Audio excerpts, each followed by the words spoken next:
हाय, hello, good morning. मी doctor Sukanya Patil. So आज आपण बघणार आहोत फेशियल मसाज, जो मी युजुअली नाईट टाईमला प्रॅक्टिस करते. सो हेअर केअर करून घेते, केसांची वेणी घालून घेते. हातावरती घेते मी फेशियल ऑइल आणि सोहो ब्युटीचं टोनर. व्यवस्थित ते रब करून फेस आणि नेकवरती लावून घेते. त्याच्यानंतर बोटांनी तुम्हाला क्लॉकवाईज 5 टाइम्स आणि अँटी क्लॉकवाईज 5 टाइम्स जिथं-जिथं मी या व्हिडिओमध्ये तुम्हाला पॉइंट्स दाखवलेले आहेत, तिथे तुम्हाला मसाज करून घ्यायचा आहे.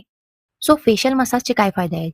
तर तुमच्या फेसचं ब्लड सर्क्युलेशन ते इन्क्रीज करतं आणि त्याच्याबरोबरच जे तुम्ही प्रोडक्ट्स यूज करणार आहे, ते तुमच्या फेसमध्ये इझिली ते ॲब्झॉर्ब होतात. नेक्स्ट स्टेपमध्ये काय करायचं आहे, की बाबा जे तुम्ही आता रबिंग करून घेतलेलं आहे, तिथे जे टॉक्सिन्स गोळा झाले असतील, तर ते तुम्हाला ड्रेन करायचे आहे.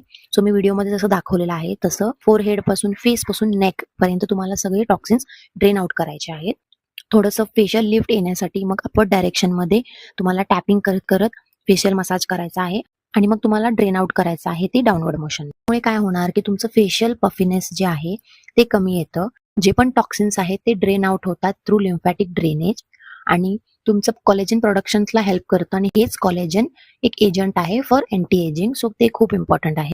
सो मला वाटतं की तुम्ही फेशियल मसाज दररोज रात्री न चुकता नक्की केलं पाहिजे. दररोज केल्यामुळे काय होणार, की तुमचे जे सेल्स आहेत ते ॲक्टिव्हेटेड राहणार. ऑलवेज ब्लड फ्लो कायम त्या सेल्सना ॲक्टिव्हेट असणार. प्रॉपर स्किनची टोनिंग होणार आणि तुमच्या फेसचं स्कल्पचर तयार होणार, म्हणजे एक प्रॉपर शेप तयार होणार. आणि हे तुम्हाला वाटेल की बाबा असं कसं मसाज केल्याने ते होईल, पण हे नक्की होतं. नेक्स्ट टाइम तुम्हाला फेशियलचं एक्सरसाइज सुद्धा काय काय करायला पाहिजेत तेही मी तुम्हाला नक्की शेअर करेन. सो अशा प्रकारे तुमची फेसची काळजी घ्या, तुमच्या स्किनची काळजी घ्या आणि स्वतःची पण काळजी घ्या. Because health is wealth. Take care.